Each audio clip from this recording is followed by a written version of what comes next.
ఈరోజు పులిహోర చేస్తున్నాను ఫ్రెండ్స్. ముందుగా పల్లీలు వేపుకుంటున్నాను. పల్లీలు వేపి ఆ రైస్ ఉడికింది కదా దాంట్లో వేసేస్తున్నాను. కూరలు నచ్చకపోతే ఇలా పులిహోర చేయమంటారు. కాకరకాయలు, బీరకాయలు అటువంటివి ఏమైనా వండినప్పుడు పులిహోర గుర్తొచ్చింది.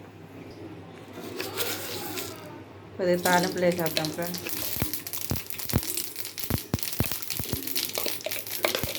సింపుల్గా అయిపోయింది, టేస్ట్గా ఉంటుంది కదా. నిమ్మకాయ పులిహోర అంటే చాలా ఈజీ. చిటపటమన్నప్పుడు ఎండుమిర్చి, కరివేపాకు, పచ్చిమిర్చి కూడా వేసేస్తున్నాను. పచ్చిమిర్చి ఇలా ఎందుకు కోస్తున్నానంటే ముద్దకు ముక్క తినొచ్చు ఫ్రెండ్స్. పొడుగ్గా ఉంటే కొరుక్కోవాల్సి వస్తుంది. ఇలాగనుకో కొరుక్కునే పని లేదు. కలుపుకొని ముద్దకి ఒక ముక్క చొప్పున పెట్టుకొని తినొచ్చు. కారం తినేవాళ్ళు, కారం తినలేని పక్కన పెట్టేయచ్చు ఫ్రెండ్స్. అన్నం అయితే ఉడికిపోయింది.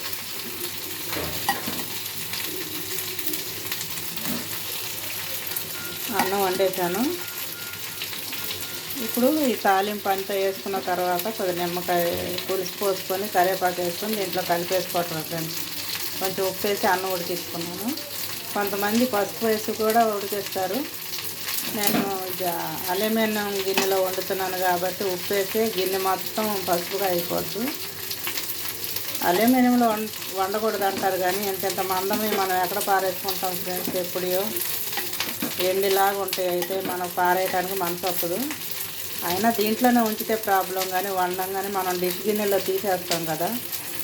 హాట్ బాక్స్లో పెట్టుకునేటప్పుడు అంత ఇబ్బంది ఏమి ఉండదు ఫ్రెండ్స్, వండుకోవచ్చు. నేనైతే దేన్ని వేస్ట్ చేయను ఫ్రెండ్స్, వాడతాను.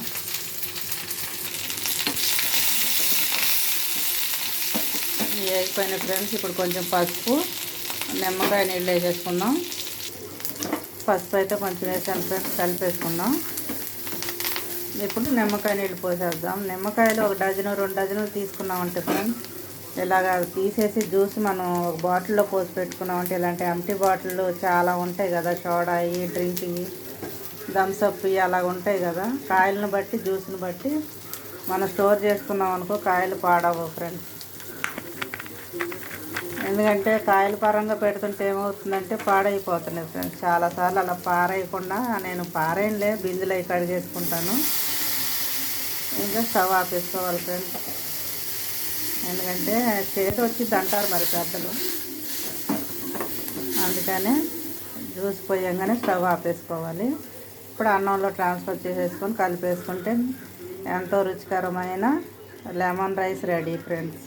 అన్నంలోనైతే వేసేసాను ఫ్రెండ్స్. తాలింపు మొత్తం కలిపేసాక ఒకసారి చూపిస్తాను. ఈ పసుపు మనం న్యాచురల్గా కొమ్ములు తెచ్చి పట్టుకున్నాం కాబట్టి అంత కలర్గా ఏం కనిపించదు. కొట్టుల్లో కలర్ కలుపుతారు కాబట్టి బాగా కనిపిస్తుంది ఫ్రెండ్స్. అది కనిపించడం కోసం కాదు కదా, మన ఆరోగ్యం కోసం వాడుకోవాలి. కలిపి ఒకసారి చూపిస్తా ఫ్రెండ్స్.